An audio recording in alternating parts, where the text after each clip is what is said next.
10. We appreciate y'all checking it out. Much love. Y'all have a good evening.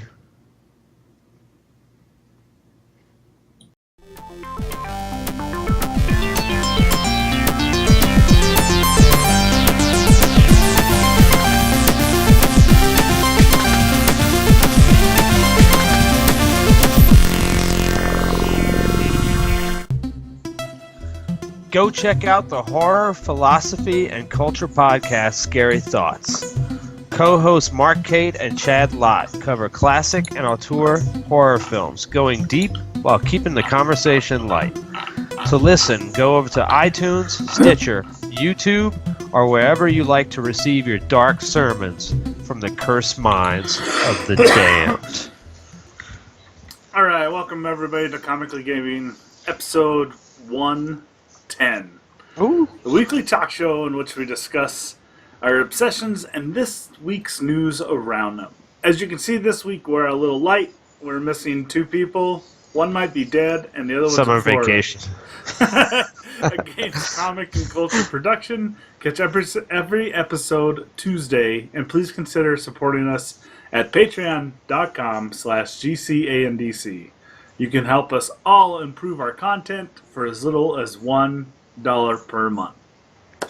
This week in Comically Gaming, Marvel announces Infinity Warps, microtransactions in Division 2, DC strikes an exclusive deal with Wal-Mart, new Star Trek projects on the way, Lucasfilm down but not out, and in CBBC we cover Sandman number 50. What's up, everybody? Woo! A little light tonight. Summer vacation episode. The kickoff to summer vacation episodes. So. Yep. All right. Well, video.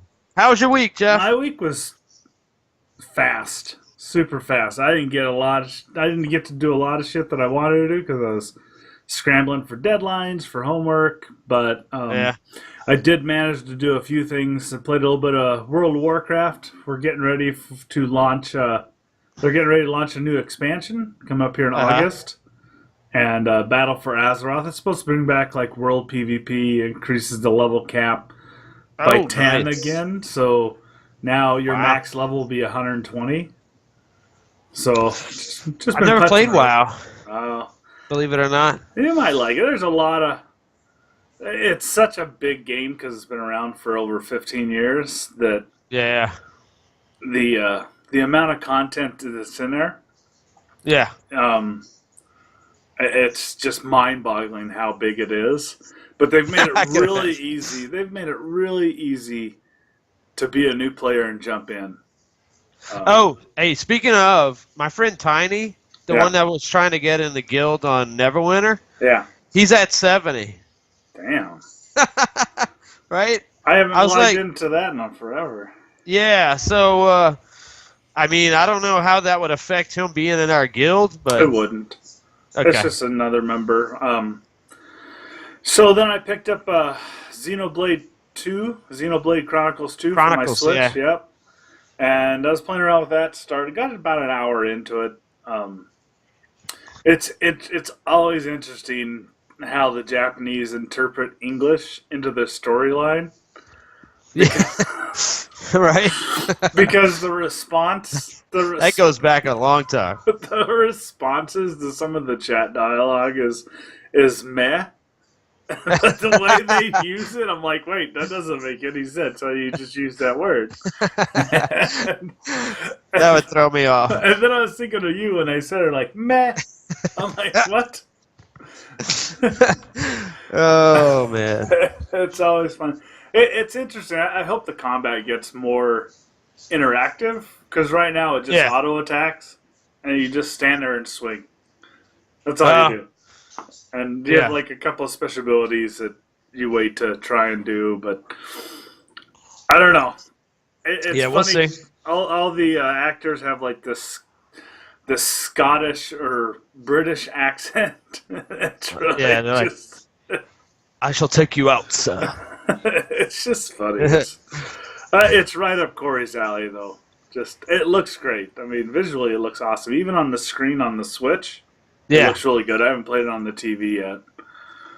And well, I played some Watch Dogs 2 tonight, and then I read The Sandman number 50 for our CBBC Yeah, nice. tonight. Nice. It was a little bit different. That's why I went with it. And we played D&D on Monday. It was. I felt like we got a lot further. In certain ways. Yeah, actually, well, I'll leave that for my week. But yes, I got a very important piece of the puzzle. Oh, yeah? Because of how close y'all are getting to the boss fight, I guess, huh? Well, what's funny is there's that account on Twitter, Strad von Derovich. Yeah, I love it. I love that. So good. Somebody was tweeting out that they finally finished Curse of Strahd today. And I was like, wow, that is a big accomplishment. We've been plugging away for a year and a half on that shit. Yeah, it's a big deal. But look, I mean, if y'all survive that, you get to the other side. You still have to find a way to get home. Yeah. It's not like he's going to have it waiting for you. Like, that's the key. No, it's not like that. It's not wrapped up in a bow and like, oh, here you go.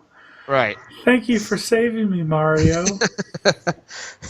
No, it's not like that. But yeah, I picked up a few other things at the comic book shop, but I haven't had a chance to read it. I got Gideon Falls number 4. Yeah, I read it today. Came out. Did you? I should have read it. Oh, yeah. I was busy. And I read that Sandman back to back. I'm giving Oblivion Song one more shot. So I picked up Oblivion Song number 4. It still hasn't picked up? I haven't read it yet, so we'll see where that goes. So you read 3? No? Yeah, I read 3. I wasn't too impressed, but this is the Sandman I got. Ramadan. And, it's a gorgeous cover. I did backtrack, and I got this. Nice. Yeah. So you got the individual issue. Yeah. Wow. Did that cost any money or $2.95 is all it costs. Wow. I just assume like everything from 85, anything from the 80s, I assume is like up to $5 an issue. But I think there's a reprint. Yeah. So I think that's why it's not as valuable because it's not original. Yeah. But yeah, that was my uneventful week. Well, the main thing you've been doing. What, writing? School. Yeah, that's big. I had 2 papers due tonight. Right. And so I half-assed one of them because I hate that class and I really don't care. Just to make our session here even more boring, what were your subjects? One is studying organizational behavior in a corporation setting.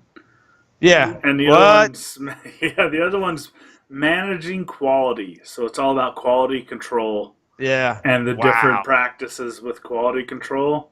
Dynamic. And it's just it's not a page turner, that's for sure. Explosive material there. It's boring as fuck. So those are my last 2 classes and I'm done. So those people watching, don't take managing control or quality unless you really want to get into Six Sigma and Deming and ISO 9001 because it's not exciting whatsoever. You're way above my head right now. It's not exciting. That's awesome, man. Well, so that was your week? Yeah, that was it. I've been playing God of War, still chopping away at that. Here and there, though, I don't. It's like Nate pointed out, like you can't play that game for less than an hour at a time. Nope. You have to, because it grabs you into the experience. It's not like you can just like play 10 minutes and then put it down. It's the way that it's laid out. It's just you're very much stuck in the experience when you're there. What I liked about it is it has a linear story to it, but there's so many side quests that it doesn't feel linear because you just sort of meander back and forth. And and even the way it's laid out, it doesn't feel like a side quest in a way. Like it's just built into the adventure. It's awesome. New games. I picked up Axiom Verge. Okay. Which is I guess a Metroidvania style. Oh, here we go. Platformer. I've heard from people. Now I had it on PC. I played it off of Steam first, and then I saw it was on PS4, so I got it on that because I wanted to play with the controller and everything. But I've heard from people that it looks and acts like that kind of game to start off, but that it reveals itself much later as it goes on. But I mean, if you like Metroid, this game is almost exactly like the classic Metroid. I mean, just dead on. The gun in different directions, the bubbles that you can shoot, all that stuff. So yeah, I mean, even the boss fights. I'm only on the second boss, and it's sort of you just have to plug away shooting at it till you blow it up. That kind of shit. Kind of like a Contra kind of thing, then. Yes, very much so. In terms of shows, I started. Well, I think both of the Closter brothers would be happy with what I did show-wise this week. Because for Nate, I watched Better Call Saul. Okay. And then for Corey, I watched Darling in the Franxx. Yeah. How's Darling in the Franxx? Oh man, it wasn't bad. I will say that it was not bad. Like most anime out today, though, there was weird sex stuff in it. Yeah. You know, stuff that I was like, why am I watching this? But the story itself, I mean, it was not bad. I could see why. It wasn't what I was expecting either. The way Corey described it is not what I saw. Okay. I feel like I thought it was. I guess I was expecting something. I was expecting something more slice of life, and then it was a lot more action based. You know. Okay. But yeah, it does have the weird sex stuff. So, if you're ready for that, then watch it. I'm probably gonna I'll watch a few more episodes and see if I dig into it. Better Call Saul though was awesome. I mean, right off the bat, I was really surprised how much I liked it and how different it was from what I thought it was gonna be like. I mean, I think if you like Breaking Bad, you'd like Better Call Saul. So it's not much different. And then, of course, ton of comics this week. I finished out the Snagglepuss series. Oh, yeah? Yeah, which was great. I read, actually, issue 1 of the He-Man Thundercats crossover. Which was so wild. I couldn't pull away from it, and I'm probably going to read the entire series, just based on the sheer fact of seeing Battle Cat and Orko next to, you know, Lion-O and Mumra. And it was just crazy. Like, it's a crazy story. I read Domino 3, Amazing Spider-Man 801, which was really awesome. It was like one of those tear-jerker sort of... it's the last issue that Dan Slott did, and he's the longest-running writer on Spider-Man ever. The history of Spider-Man, he's leaving. So I think he wrote it for over 10 years. Damn. Yeah. So it was an emotional issue. I bet. I read Plastic Man #1. Gail Simone is writing that. Man of Steel continues to be awesome. Brian Michael Bendis. Unlikely Consequences for Soups in there. There's a little retcon that actually works out in there also, and like it's very surprising. I mean, I'm not a big fan of Superman. Yeah. I've made that observation in the past, but I really like this. And then my 2, and Gideon Falls also, #4, which was awesome. Trucking along. Yes, absolutely. It's a what's the word? It's sort of a cliffhanger style episode. Oh, okay. Yeah, issue. But I have 2 pick of the weeks this week. Magic Order #1, which is an Image comic. by Mark Millar, who's having all that stuff come to Netflix. Yeah. It's about magicians, but involving real magic. Okay. They pretend that they're superficial magicians, but there's real magic going on underneath that. But the artwork is gorgeous. Just, I think it's, I don't know the guy's name right off the top of my head. I'll leave it in the comment section, but absolutely something to check out. Magic Order #1. And then Batman 49, which is the prequel or the lead up to the Batman Catwoman wedding, which is next in Batman 50. 49 is an all Joker Catwoman issue. Okay. And they're fighting each other, and they have this extended death scene. They don't die. I'm not spoiling anything, but they have a scene after they fight, and the dialogue is just priceless. Vintage Tom King on the Batman series. Awesome. I'm so pumped for that wedding. I've never been as pumped for outside of my wedding. Nice save. Yeah. So, yeah. I think that was my week. Nothing D&D related or anything? Actually, yes. I'm glad you brought that up, Jeff. Yeah. I don't have it in front of me, but I bought the novel I Strahd. Oh, nice. Okay. Which is it's an actual novel about Strahd von Zarovich, and I've heard people recommend it as like if you want ideas on how to RP Strahd, like, and you want full details on his life and his past life and everything else. So I got it not just for reference, but just to get some insight into how to role play him and find out the true story of Strahd von Zarovich. Oh, that's why I have so many Drow books so that I can RP our Out of the Abyss campaign coming up. I'm pumped to play that, man. I have so many. I was going through all my books, and it's just like 10 books that are all Forgotten Realms, specifically Drow related.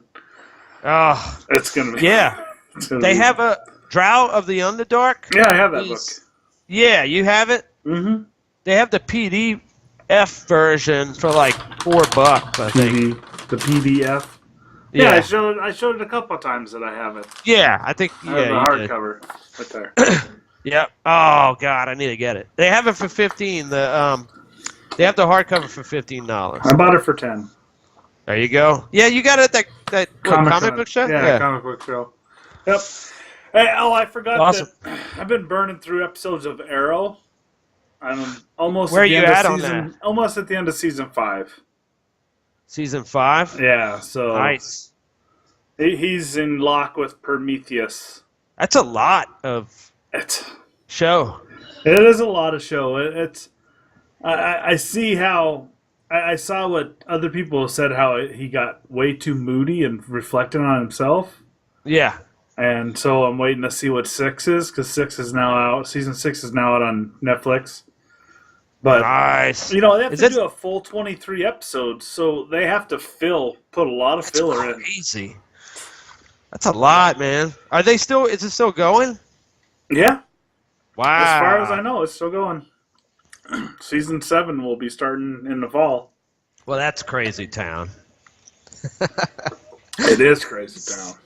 So, I'll end it on this. In your opinion, is like the early stuff better, or has it gotten better as it's gone on? I think overall, some of the early stuff was good. Just how they kept you a lot in the dark, and so you're really excited to see from the flashback scenes of how he's led up to becoming the Green Arrow. Yeah. And sorry for the spoiler, but that's not bad. I mean, I think everybody assumes that's in the story. It's in the story because and I don't know the comic book. I almost want to start reading all the comic books just because I'm really starting to dig it. Yeah. To find out some of the people. The only thing my only complaint is the crossover episodes.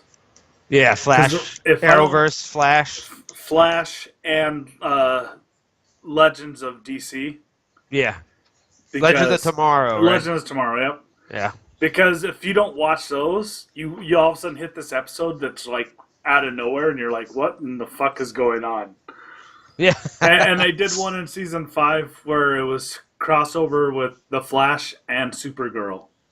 Oh gosh, that's overkill. It was overkill, but some of this cool stuff. I like some of the names in it. Black Siren, but yeah. Well, that's cool. Yeah, so I'll check it out, man. In the comic, he's got the blonde mustache and hair. He looks like Robin Hood. Yeah, I've seen that. Yeah. Well, it's funny. You can see as their budget increased through the seasons and the episodes, because sometimes they try to like digitally paint green on his leather armor to make it more green, and then you get another shot to be black armor. I'm like, wait a second, you guys are terrible. Wrong for that. It's the CW, so yeah. What do you expect? Well, totally. Cool. All right. Well, that was our weeks.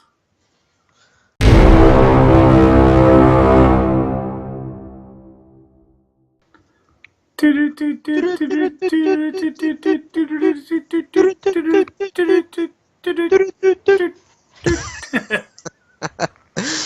the week. Loser of the week. So number 5. Marvel announces superhero mashup Infinity Warps. See, I thought you made a typo when you said it the first time. No.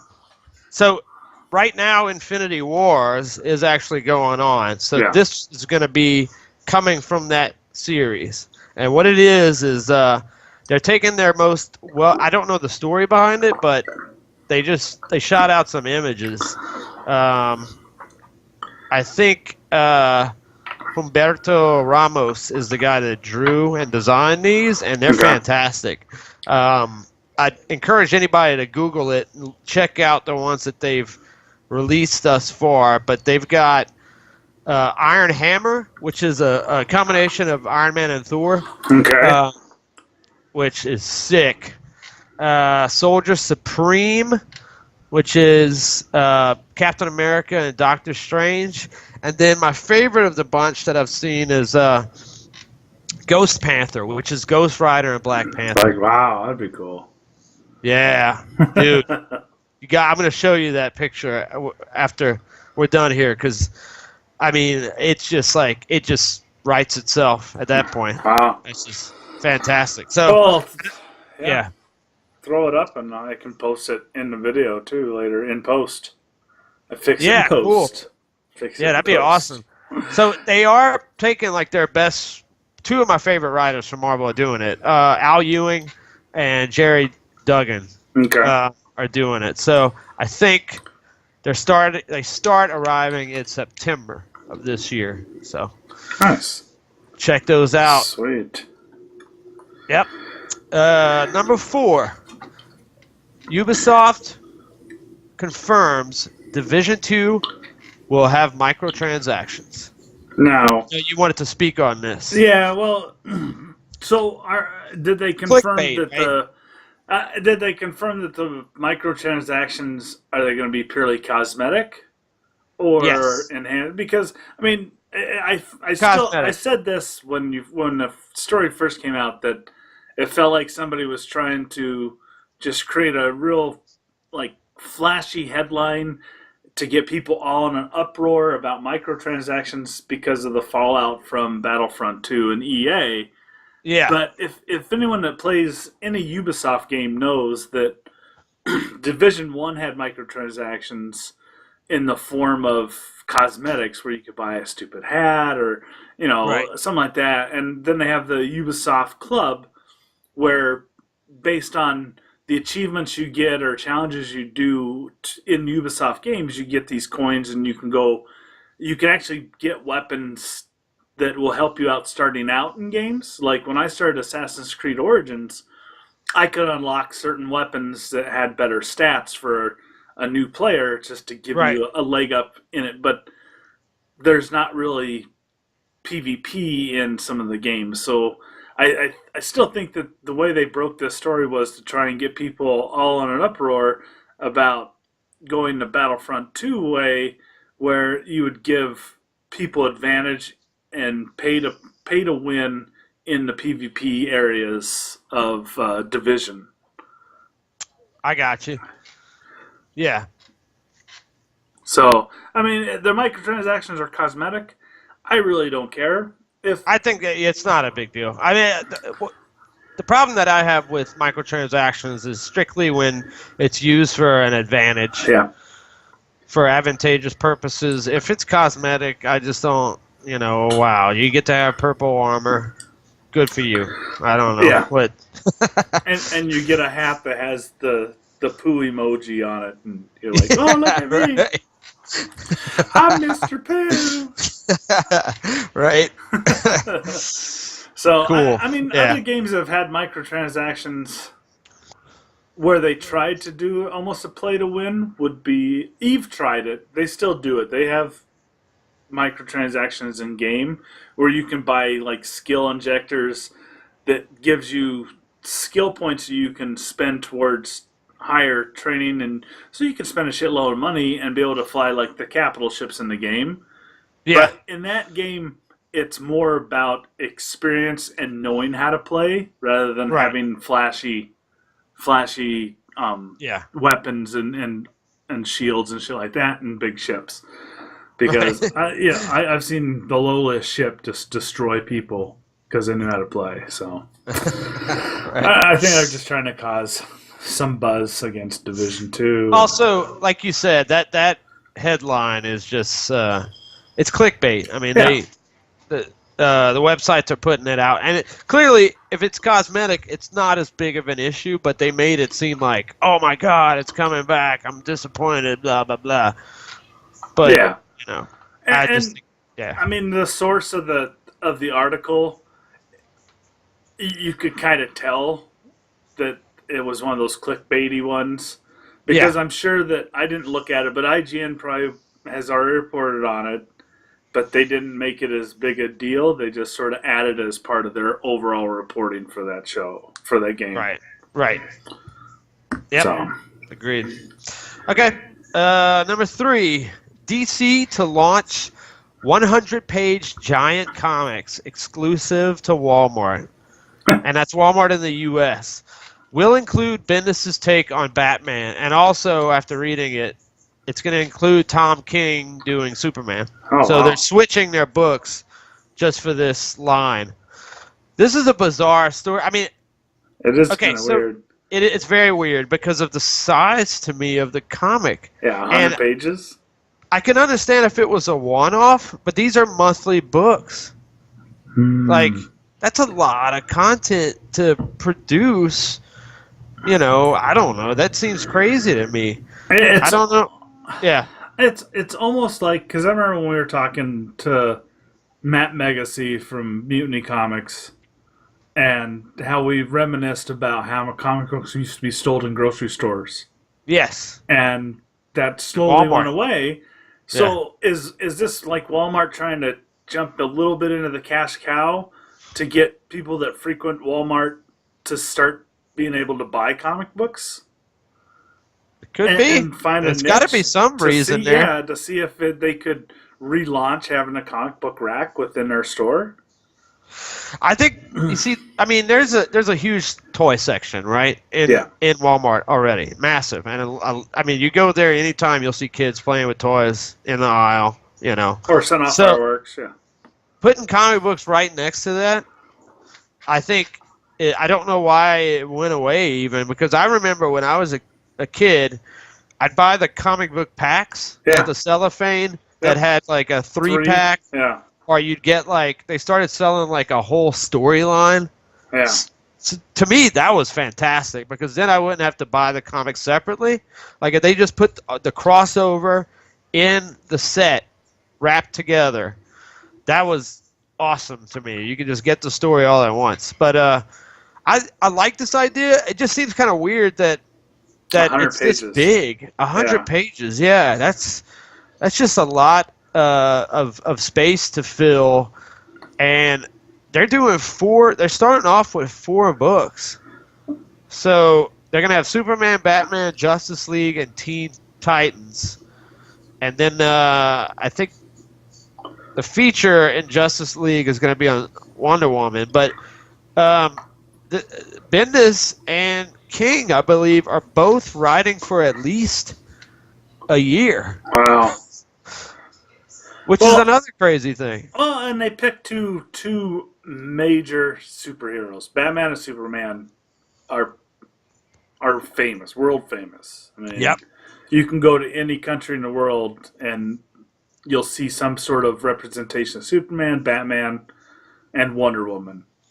Right. And with the explosion of the Marvel universe and the movies, they're trying to jump on that cash cow a little bit. Totally. And the only thing I'm hoping that they don't do is, and if they do, that's fine, but they might cater to kids with this. So they might tone down some of the material. Yeah. Like, Batman's pretty dark right now. I was going to say, DC Batman is pretty dark. Yeah, and then Superman, I won't say is dark, but it's super heady with what Bendis is doing right now to an extent. I can't imagine that when they switch them, that they'll be able to keep those tones intact, but we'll see. I mean, maybe it's just not the book for me. I want to at least check it out when it comes out. You know, it drags you to Walmart. Great. I'm so excited. Yeah, you look like excited. Cool. So that'll be interesting. I may pick it up just to have it. So, yeah, I'm at least gonna check it out when it first comes out. So I think it starts off next month. Okay. I'll be it's like right there. It's crazy. Great. Number 2, Star Trek expands with plans for new TV and animation, with Patrick Stewart rumored to return. So this is interesting because I'm wondering, we haven't really had a Star Trek reboot outside the J.J. Abrams movies, and then they did the Star Trek Discovery, but that was on CBS All Access. Yeah. So unless you paid for just streaming service, you got to watch the first episode and then were forced to either pay money or never know what happens. So, but I wonder with Patrick Stewart returning, rumored, if it's going to be maybe passing the torch to the next Enterprise, sort of like they handled between Kirk and Picard in Star Trek Generations, the movie, where you saw both those captains trying to stop Malcolm McDowell's character from getting back in the Nexus. And there was a handoff between captains, even though it was after Next Generation had stopped being aired, you still had that passing the torch. So I wonder if Jean-Luc will do the same thing going forward. The thing that I find interesting is that this is how it's worded in the article. It says, among the rumored proposed programs is a Star Trek reboot series starring franchise mainstay. So he would be in every episode. Does that sound like he would do that to you? Like, I don't know. I would think two things. His age. Yeah. Because he's not the spring chicken that he once was. I mean, but also, it's got to be kind of grueling, right, for him to shoot something that's, a weekly? Yeah. Unless it's like a Netflix sort of deal where... Well, you had CBS All Access? I didn't get it, no. Okay. I'm wondering if they drop it the same way that Netflix does, or if they just replay, they drop the whole season at once, or if they show after it airs, they just show it on CBS All Access. I don't know what the setup is with that.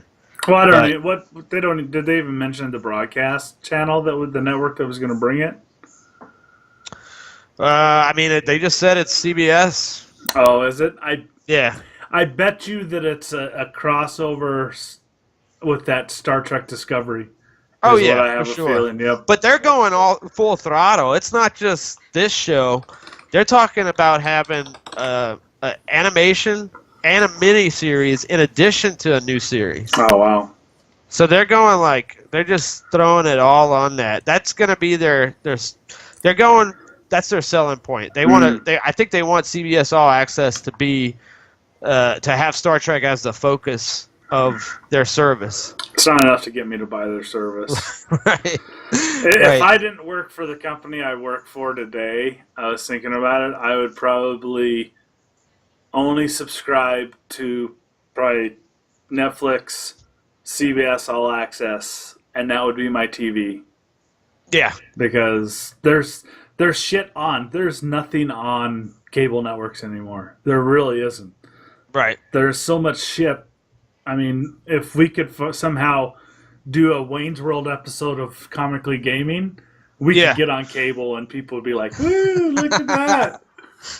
That would be amazing. Like extreme close up. Wow. Oh, that would be great. I would do that in a heartbeat, Jeff. In a heartbeat. I mean, I would actually pay to probably do that. I mean, I am interested though. You know, but I'm not gonna pay for a new service. No. Now, what I did, you know, I don't know if I've mentioned this before, but we used to have cable. Yeah. But it was too much. I mean, we were paying too much a month, so we canceled it and just got all streaming services from, I think we have Hulu, Prime, and it's still, with all the services that we can max out on, was cheaper than the cable package. Well, and so, like I said, a lot of the cable channels are shit. Yes, and they don't allow the a la carte, you know, well, there's cherry picking. I'm not going to get into how that works, why it's not Right. a la carte. Right. But there's actually there's a technical limitations why it cannot be a la carte, just based on how it's carried. I understand. Yeah, but I mean, there's a flaw in the design. Then, you know, if that's the case, like you said, there's a lot of shit that I just don't want. I don't care about. I don't want to watch, and it feels a little bloated. So that's why you see people. Yeah, that's why you see people just leaving to get these streaming services, and it's working since we've crossed over. Since we cut the cord, it's so much better. Like, we've enjoyed it. Having all those streaming services are great. Yeah.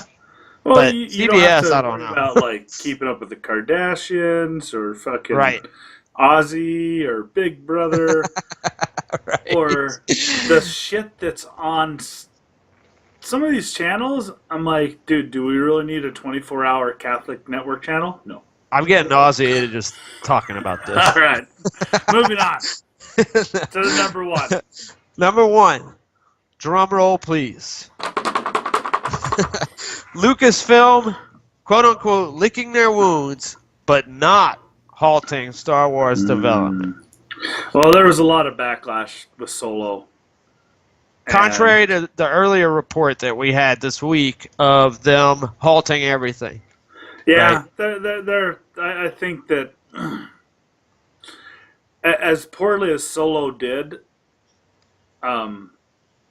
they figured that with the label Star Wars that it would just money would rain from the heavens.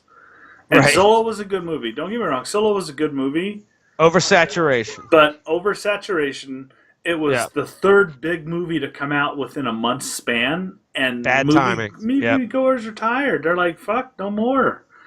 You know, wait a little bit. And I cannot confirm this. I'm not going to give misinformation without cited references after the J.R.R. Tolkien debacle that happened last week.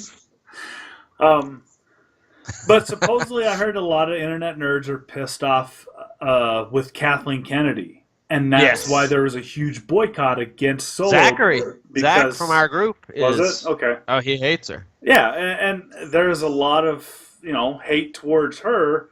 And so fans are going to basically kill what they love because they hate a person that's overly in charge. And maybe this is a way, but it's not, because Disney is an evil company. Disney is an evil corporation. Yes. That warps the minds of children and changes history. Right. And they own Marvel. And they own Marvel now. Yeah.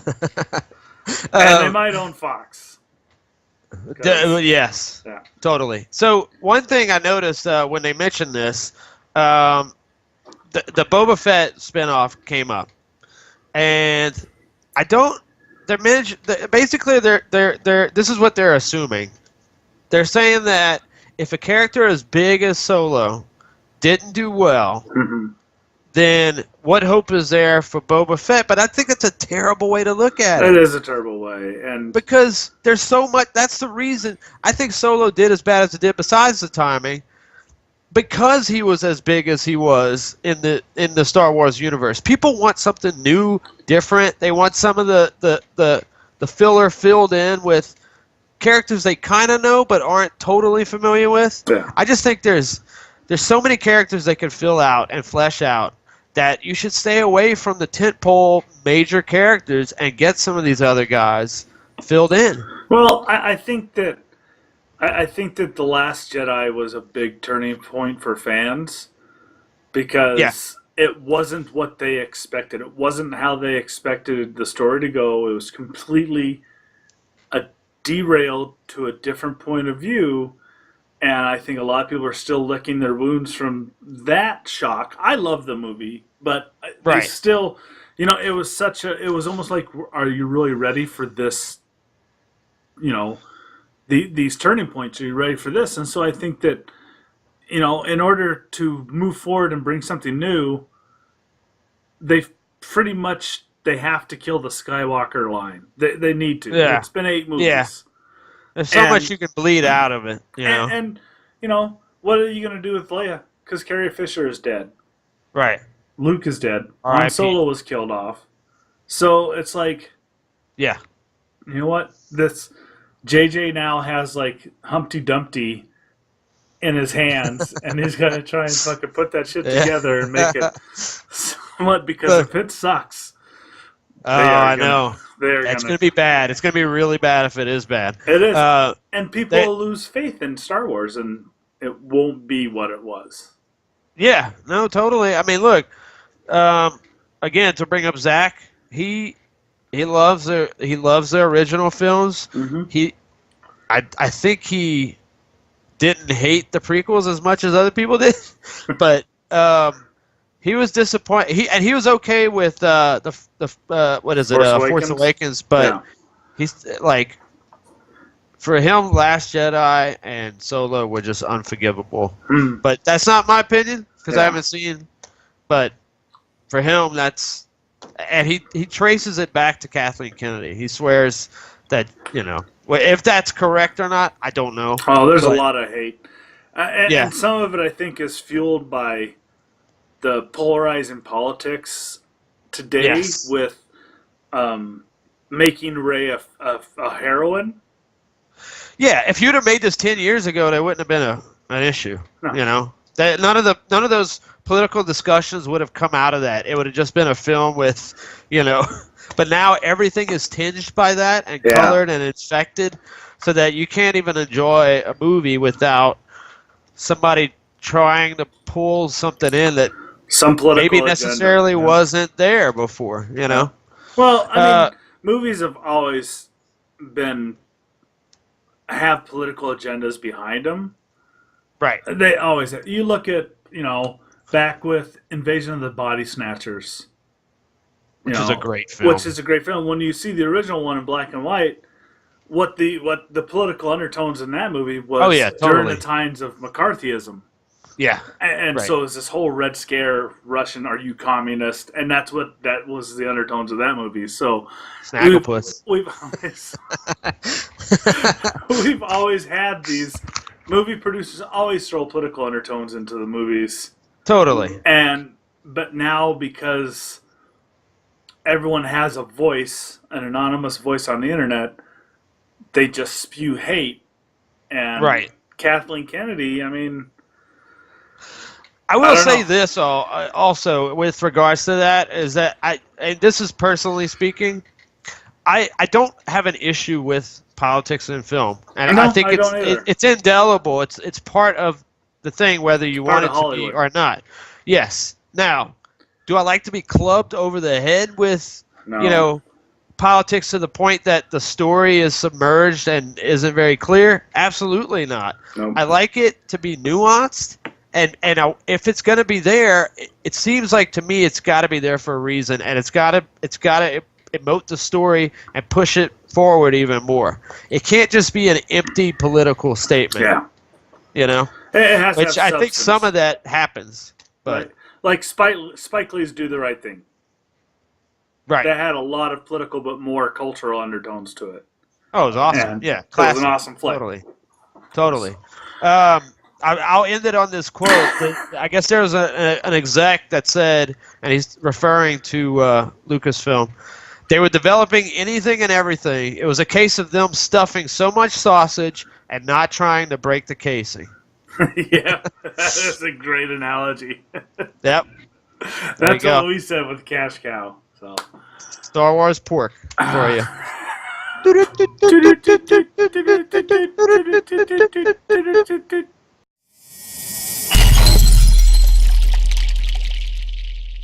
All right. Time now for that part of the show where we give the love back to the fans. It's official. To the community. The community that is now at 1608. Wow. Is that not crazy? That's crazy. We really appreciate everybody out there who subscribed to our channel. Can't thank you enough for your help. We'd like to take the time out right now to shout out some of these people. These people have YouTube channels that they're just like us, trying to push stuff out. If you could, they subscribed to us this week. So if you're a fan, you dig it, you're listening to the audio version, just pop over to youtube.com/GCandC. Go into the description of this video, find these people's channels there, and subscribe to them as well. It's all love. Do it. All love. Definitely for those who don't want, like, people that don't want to spend their money, this is the next big thing you could do to help us out.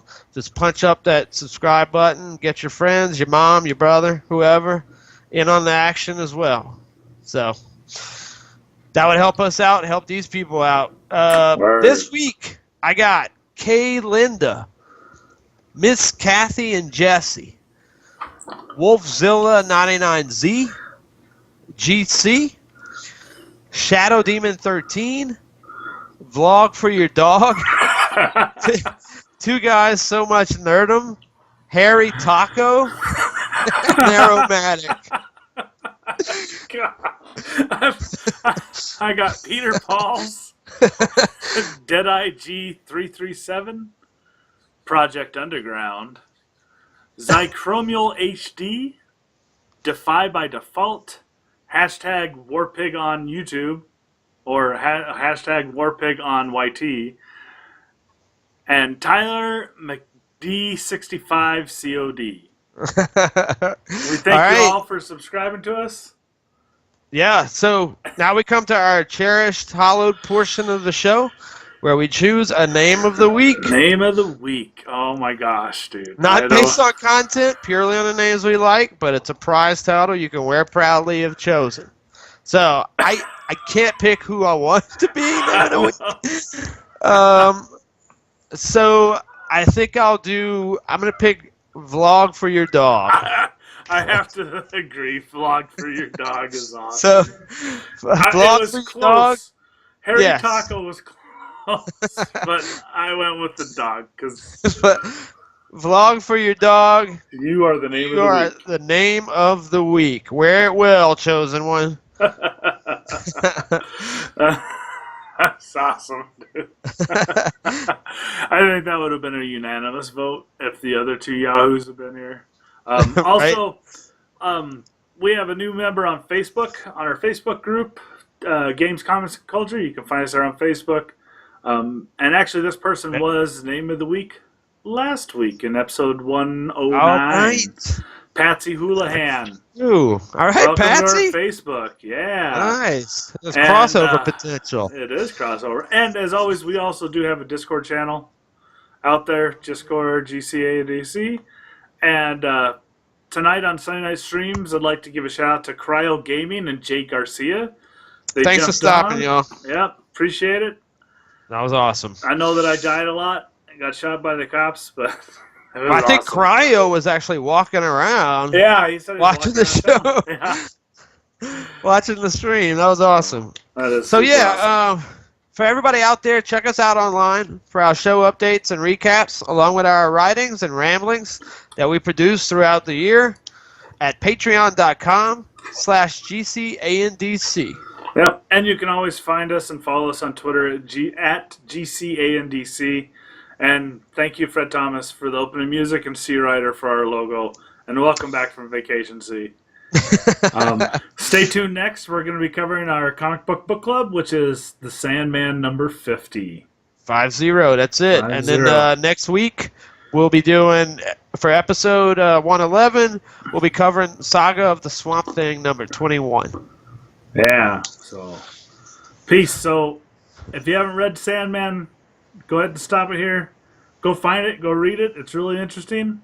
It's fairly old, came out in 93, but definitely check it out. I was wondering. Yeah, I was wondering what year it was, but yeah, I mean, I would encourage people to read the whole Sandman series, and I don't want to say that this is a solid, total indicator of what Sandman is like, but I just thought it was a really great standalone issue. But yeah, I would encourage everybody to check it out. So that's been Comically Gaming, episode 110. 110. Yeah, 110. Thank y'all for checking it out. Peace. See y'all.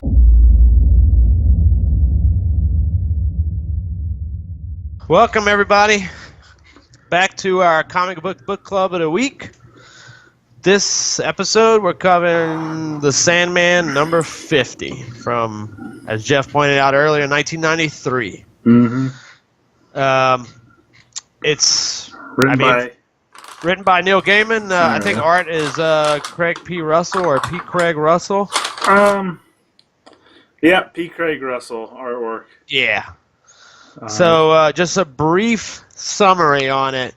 It has to do with the king of Baghdad, who is it's Ramadan, and he becomes quite listless, sort of bored with the pleasures of his city, and he seeks out the Lord of Dreams and attempts to make a deal with him to keep Baghdad eternal. Yeah. So, what'd you think, Jeff? I've read this three times already. So. It was very beautiful.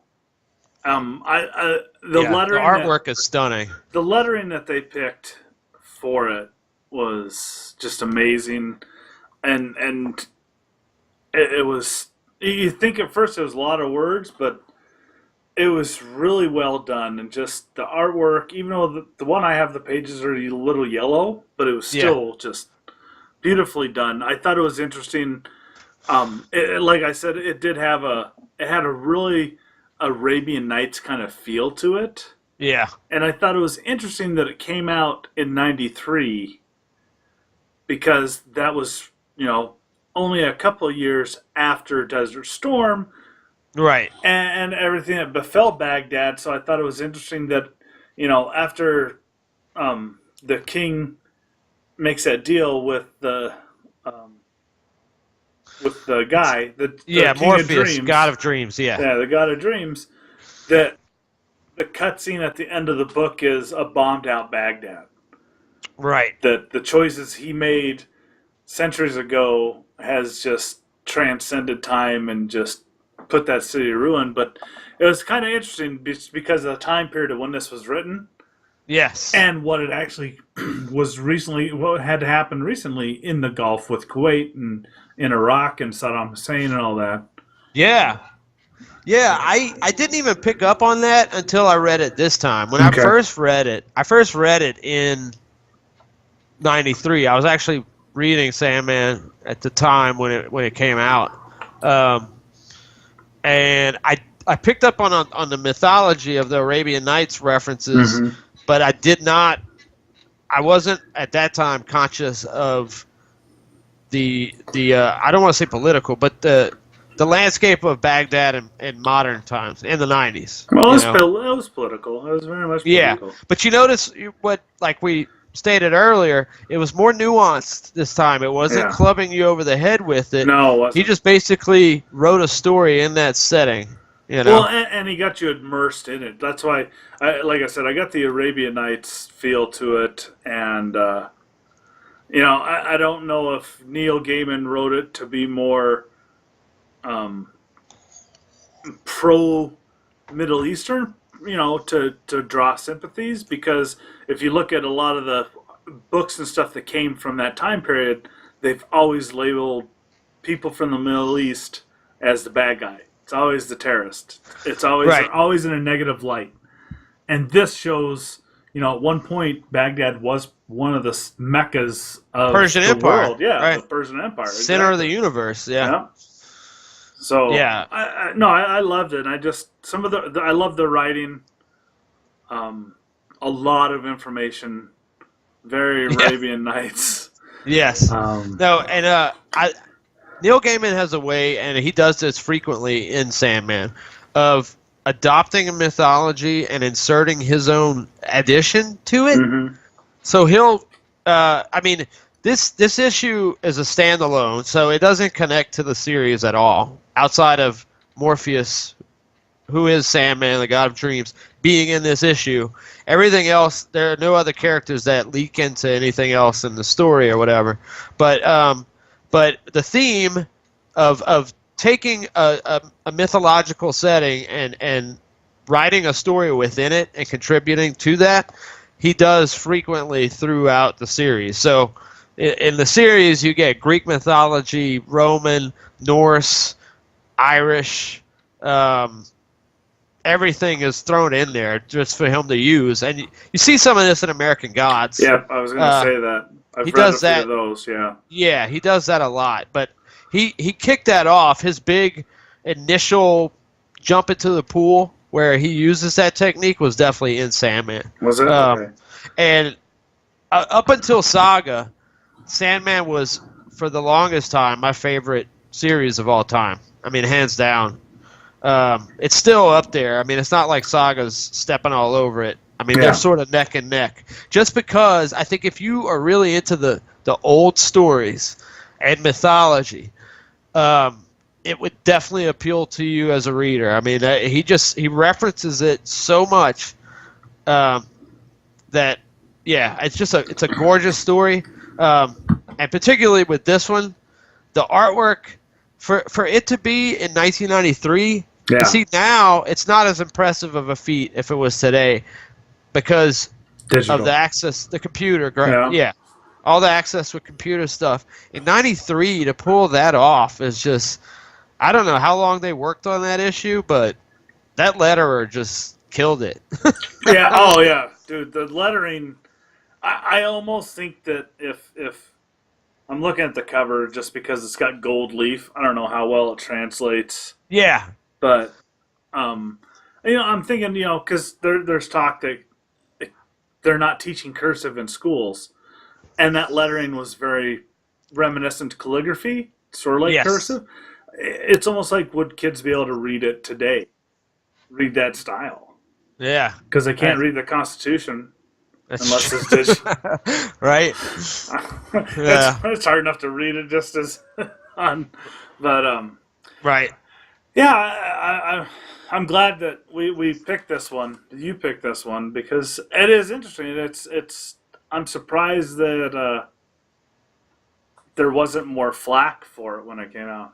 Honestly, when you think about it, well, like you said earlier, though, I think we had a less heightened political overtone, even with war going on back then. The '90s don't touch today. No. I mean, it's. We were still pretty much fire. Innocent. I mean, our innocence wasn't broken until 9/11, if you really think about it. And then with the internet becoming more prolific and the in internet, 96, 97, when AOL and You've Got Mail. Right. That was I totally awakening. agree, though.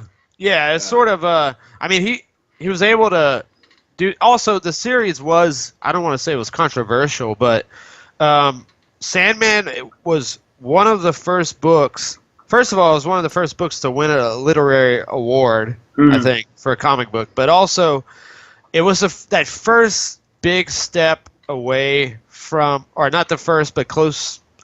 One of those big steps away from teenager or preteen material and superhero material into heady literature. That makes sense. Yeah, I remember that time. I had a buddy who was into comic books in the 90s, and he would go for the more mature ones are just starting to hit the racks. Vertigo comics, and it was causing a little bit of stir because it wasn't, your Grandpa Superman or Right. you know. So, No, it blew me out the water. I mean, when I first read it, it's the only series ever that I've had the entire series of and read through 3 times. wow. Because I love the story that much. And it's the first comic book that made me cry.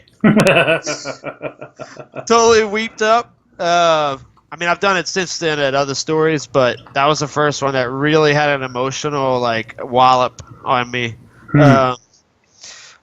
But, yeah, this issue alone, it was so just perfectly packaged. It felt like it was much older than it was, you know? It didn't feel like a comic book. No, it didn't. Yeah, No. it just feels like a picture book. Yeah, the whole thing, it did seem older, even though, you know, it's only 93, which isn't that long ago. Right. In my terms, it's not that long, but it did have. I think that's why I kept immediately thinking of Arabian Nights, because it really did have that feel to it. And I thought, you know, as interesting as when the king brings out his magic carpet to take the God of Dreams with him down to the marketplace to bargaining. Awesome.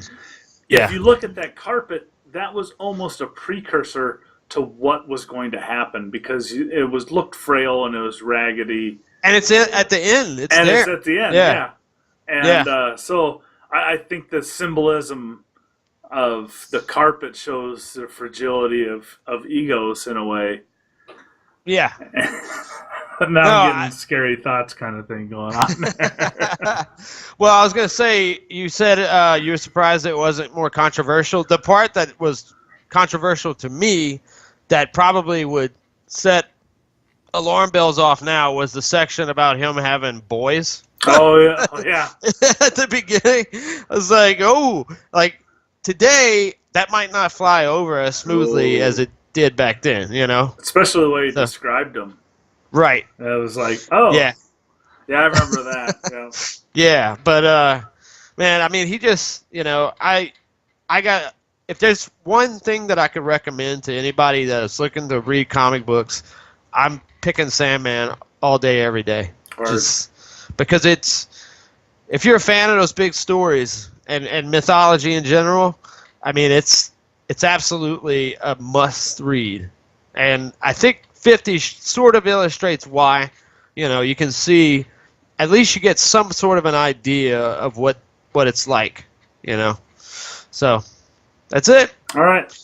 That's our comic book club of the week, Sandman number 50. I believe next week, Jeff, correct me if I'm wrong, but we're doing Saga of the Swamp Thing, right? We are, yep. 21. Number 21. So, that's been Comically Gaming 110.